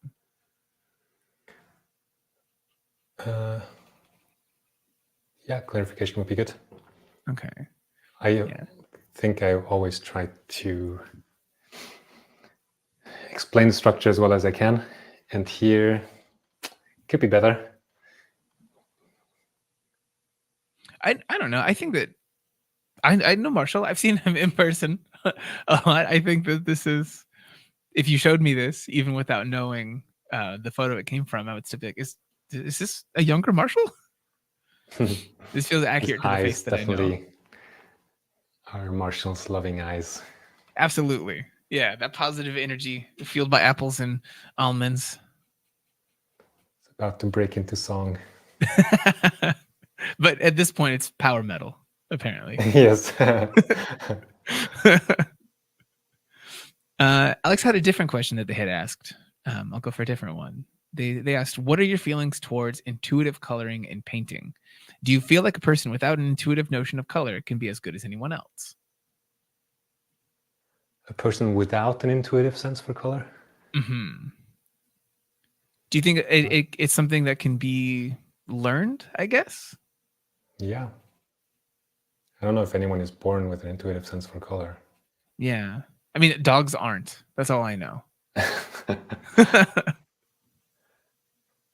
think it's practice. Yeah. There's so many ways of painting. Yeah. I guess Also if there was a depends person, of what you're doing. if there was a person who was having a harder time with this, is there anything that you would recommend for them, like certain practices? I would have to know a little bit more of what they're doing and what they find difficult. But Okay. one thing that really helps is to do color charts, like Richard Schmidt instructs in Alla Prima, amazing book on color, to get to know your pigments if it's about traditional painting. So you mix, so you have 5 or 10 pigments that you bought, you mix each one with all of the other ones. So you raw umber with titanium white, raw umber with ivory black, raw umber with cadmium red, and do like 5 different values of that, adding white to it. After doing those charts, you will know your colors much, much better. So you know what colors you can reach and what combining different pigments does. Yeah, I think there's so many times where people end up gravitating towards something like markers because the color is right there provided for them. But blending them, getting to know how that works, I think it opens up whole new worlds and new possibilities. You get to see what it actually will do. And then so you get to just play with that. It's kind of like those times when you make a mistake and you end up learning something that you can actually leverage to do something cool. Yes. Yeah, I think understanding and experience is what creates freedom. Yeah, it's like the understanding through experience. Yeah.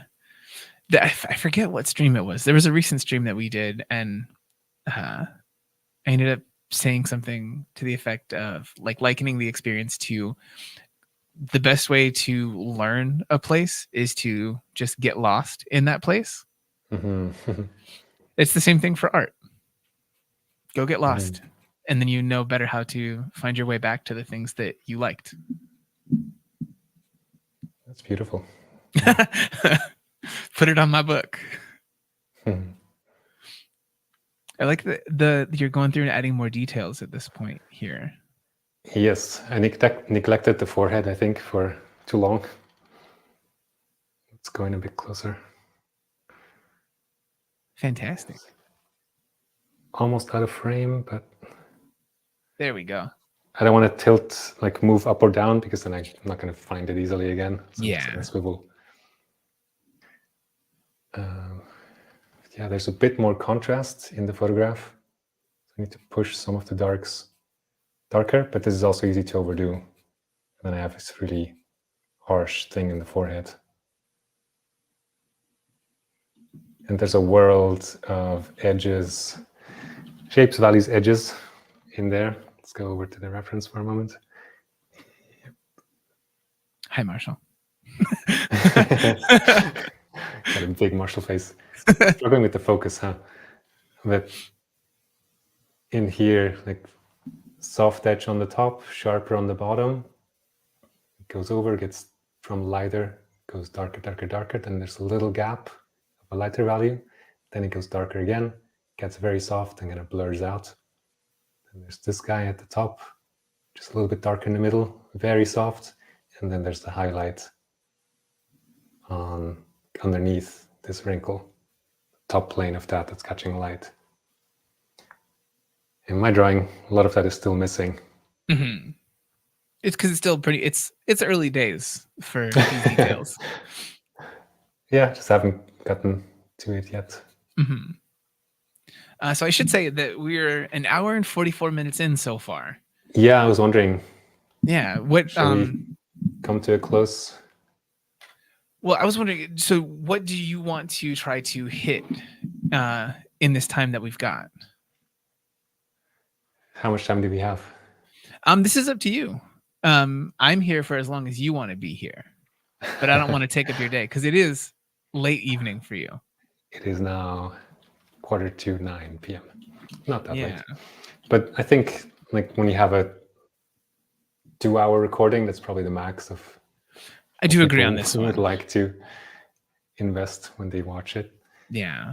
So you can do 5-10 more minutes Okay. Yeah. if there are questions left. Yeah. There are a couple questions here, but I don't know. They're not necessarily ones that fit in, or they're like longer questions. Let me go ahead and scoop out some that we've already done.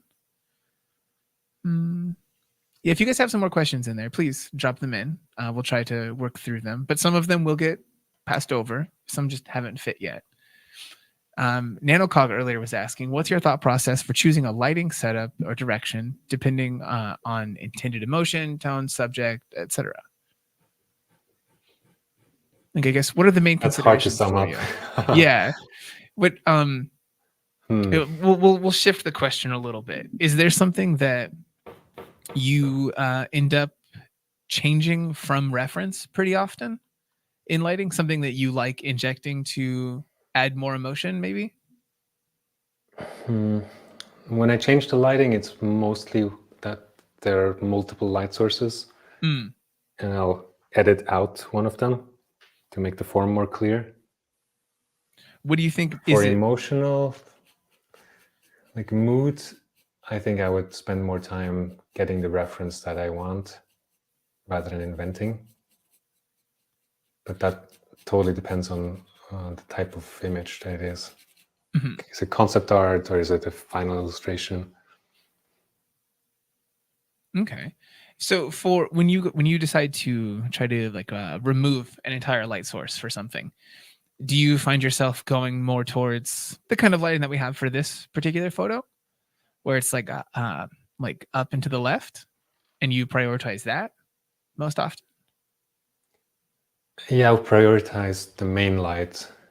Usually if there's multiple lights, there's like one conflicting light. That's where you're creating a double cast shadow or stuff like that.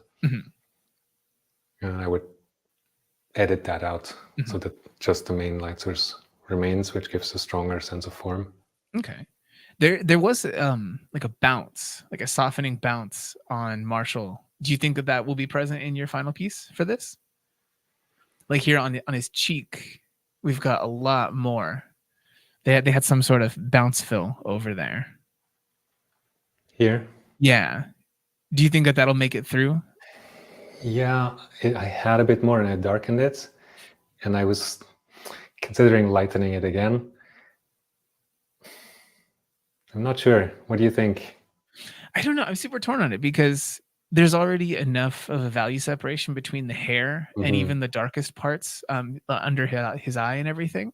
So I don't think it's fully necessary. And it was kind of just motivated by the photography of the time. But I'm so torn because it is really nice in contrast to that hard shadow that's under his chin. Oh, this is complicated. I don't envy you this task, Dorian. Yeah. I don't know. I'm curious. If people do want to see what this final piece is that you end up having at the end of this, will you be posting that on your own personal socials? Sure, I can.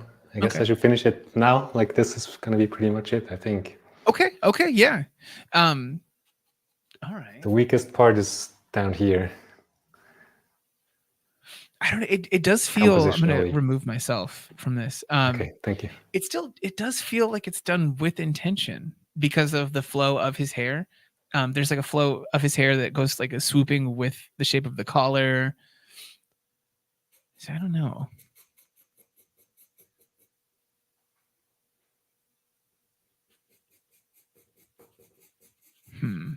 I don't know. Let's see here. Let's see if we've gotten some good questions. Okay, so RF asked, I have started to learn to draw late in life. I want to practice for a few hours every day, but I get exhausted after 40 or 50 minutes of practice. Do you have any advice on this issue? Exercise, rest, cold exposure, high quality nutrition. These are all very good ones. This is true. Good sleep, like you said, rest. Yeah, which I struggle with a lot. I'm with you. I spent the last 2 nights, I don't know if you heard me talking about it. I stayed up very late the last 2 nights, just about all night, just playing with Procreate Dreams. Okay. Because yeah, we're just gonna get so many questions about it, and I end up having to answer these questions. So I wanted to just learn it and be able to answer those questions. That sounds fun. I misprioritized my time. Well, do you regret it, or was it a good use of time? Like, because you enjoyed yourself and.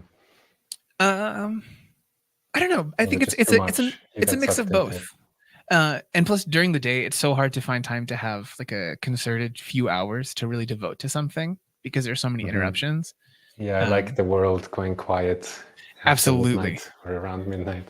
Yeah, it's why I end up doing so many things late at night. Like it's just you can have focused time. So in that sense, I'm glad that I did that stuff at the time that I did. So, but yeah, RF, I hope that answers that question. Other than that, drawing takes energy. I think it's normal to get tired. Mm-hmm. The one thing I guess you're sleeping well, eating well, exercising. If all those fundamentals are in place, like then that's just you're at capacity. It's fine. Yeah. The one thing you can do is try to structure out your practice. Make it something that you can fit into that amount of time that you now know is your maximum. You know, build a plan on how to tackle stuff. So you're not having to sit down and figure out what you're going to do with any of that 40 to 50 minutes. Yeah, good point. Figuring out what to do takes a lot of energy and time also. Absolutely. So let's see. It's a nice thing of being in a school. Absolutely. I miss the structured practice of being in school. But honestly, you know, I found decent ways around that kind of thing. One of them, so with online school stuff, like on Proko.com, where you can save 20% off right now with code Black20. Nice. So you could actually still have that structure of school, even though you still have to be a working professional adult, you know? You can do courses at your own pace, and you can save some money on it right now. Right now, you can get Dorian's shading course, the thing that you're seeing in action here today. And I think that, yeah, if you guys are looking for like a way to break down and practice a little bit more, a course is always a good one. Or you can just rewatch the stream and follow along too. That's okay too. I think there is another. So Finicus is asking, are you more of the timed drawing type or more of the I take the time I need type when practicing? I don't know if I fall into either category. I think both are great. It's like try both and then do what works for you. I've done both.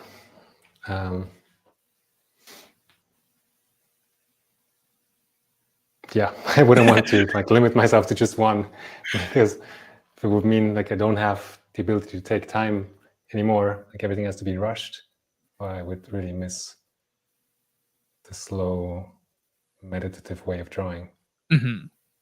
Agreed on every front there. Family Boat coming in with one last question. Is there any way to make drawing fun? Is there any way? Yeah, someone asked me recently whether I'm in love with drawing or with art. Interesting. And I had to think for a while, and I answered no, not anymore, actually. What do you think motivates I've you to struggled feel with this way? that. Putting so much pressure on myself. And that's a big like thing behind why I'm interested in psychology and yeah, all that like inner game of art. I see. Okay. I put so much pressure on myself to make something amazing that then I feel like, well, it's not going to be that, so what's the point? And I'm teaching, like my income comes from teaching, which is 80-90% of my time, and I love that. Turns out, I think after I was pulled into it, But yeah, I wish I was more in love with actually creating. But are there any ways to make drawing fun? I hope so, for sure. Yeah, I think so taking some of the pressure off, maybe, and just playing, which I try to do also. So I'm wondering, did you have you found anything? Yeah, this is good. This is more in line with the kind of expression you were playing with before in the last stream. Yeah. Yes. That was a big experiment. This is a cool one. I like this. Yeah. Have you found anything that's kind of helped you to reframe what it is that you enjoy out of art that you're trying to get back to now? I think I'm still in that process, but teaching actually helps, and I'm doing more and more demonstration. I have some people I work with one-on-one, coaching, mentorship capacity, and there's some things that I've been avoiding in art for myself, but then there are questions about these things that come up, and then I will do it for the student. So I'll set up and I don't know, do something I've been avoiding, and then find that actually I enjoy doing that. Yeah, so it just had to be removed from you doing it for you. Somehow, yeah. No, that's fair. Yeah, collaborating also can be a way out. Yeah, absolutely. Yeah, I think that's kind of like a classic way for humans to process something, right? Like that's kind of like the core idea behind like science fiction existing. It's us dealing with like what could be otherwise heady, big concepts. But if we stop making it be about like human versus human or something, and it's about alien versus alien, suddenly we have clarity on the issue. Yeah, I think removing it from yourself having to do it is an important one, like for you. Personally, the thing that made art fun for me after I got stuck not enjoying art for a long time was revisiting stuff revisiting the things that had made me interested in making art in the first place. And then like assessing what it or why it was that I made art. I found for me that it was about storytelling more than actually making the final piece. And I think that did a lot for me personally. It made it so that I was actually making more finished pieces afterwards, despite the fact that I knew that wasn't the reason I was making it. Interesting. It just reframed that issue. Do a little bit of that for yourself. Person in the chat here. This reminds me of an assignment I got from Marshall like 13 years ago about your touchstones, like making a list of the books that influenced you most, the movies that influenced you most or inspired you most, the video games, and music. I think it was those 4 things. And I go back to that list occasionally. I'm like, oh yeah, like this, there was really something there to spark joy or motivation again. Yeah, it's important to revisit those things. I guess that's... The church bell rang. Where you are? Yes. Yeah, we did. I think that means right. Yes. It's 9 p.m. here. That is it. So I guess as the last little bit here, I just want to ask if there's anywhere online that you think people should come and find you if they want to keep up with you. Probably my email list. That's on my website. I should do more on Instagram. I have a profile there, but I'm not that active. And YouTube. Is your website just DorianIten.com? Yes. Okay. Yeah. Google my name also will come up. That's fair. I'm going to go ahead and drop the link to his website here in this chat. Thank you. Yeah, follow Dorian. Obviously, it's fantastic art. The man's full of wisdom. Even if you guys can't afford a course right now or anything, it's totally okay. Go follow him online, and at some point in time, maybe there's a time where you can get a course. Otherwise, just go absorb that wisdom and see that good art. Thank you. That's of course. For anyone else, I wish I could see names of people who are watching. I'm sure I know some of you, but I can go back to to the comments. Yeah, I don't. But No one in thank here you. has had those like big comments that usually come through. They're like, we're like, oh, I took one of his courses, you know. I love this man. So I think it's just an early morning for this one, because I know there's plenty of people who have taken your courses and have been at the other streams. So yeah, thank you for appreciate everyone making time to watch and listen and ask. Absolutely. Everyone have a good one. Remember, you can save on these courses right now. Tools, brushes, whatever you need. I'm gonna throw this back to past Steven and my very cute pug, Sidley. Have a good one, everybody. Bye, everyone. So, we need a Black Friday ad 3 days ago. Did John write the script? No, he's out. He had a kid. That's right. Sean, He had 2. can you do it? I have 3. Fine, I'll do it all myself. Give me that dog. Use coupon code BLACK20 to save 20% off of courses to learn drawing basics, digital art, character design, concept art, painting, sculpture, caricature, and anatomy. We also have digital tools from brushes to model reference packs. The sale runs until the end of the month, so go save with code BLACK20 over on Proko.com. Hi there, my name is Dorian, and this is the shading course. Let's begin with a question for you. Who are your favorite artists? Whose work touches something in your soul and inspires you? There are many amazing artists, and I noticed that my favorites have one thing in common. They understand light. In the year 2005, I found this image online, and it changed my life. I've now been on a 15-year journey of studying, drawing, and painting, with a focus on light and realism. For 4 years, I studied painting in Florence, an international focal point for classical art. I've also spent time in California, Texas, and New York, studying illustration and entertainment design with professionals in the video game and film industries. On my travels, I've been able to meet many of my heroes and learn from them about life and art. Here I am with James Gurney and Jean-Baptiste Monge, both wonderful illustrators whose work I absolutely adore. And here with Donato Giancola, Scott Fisher, and Greg Manches, all amazing artists and such sweet people. I'm proud that some of these respected teachers and artists have endorsed my work. I've learned a lot, and while I love making art, what I enjoy at least as much is pulling all this information together into a crystal clear format. That's what the shading course is. This course is going to change the way you draw.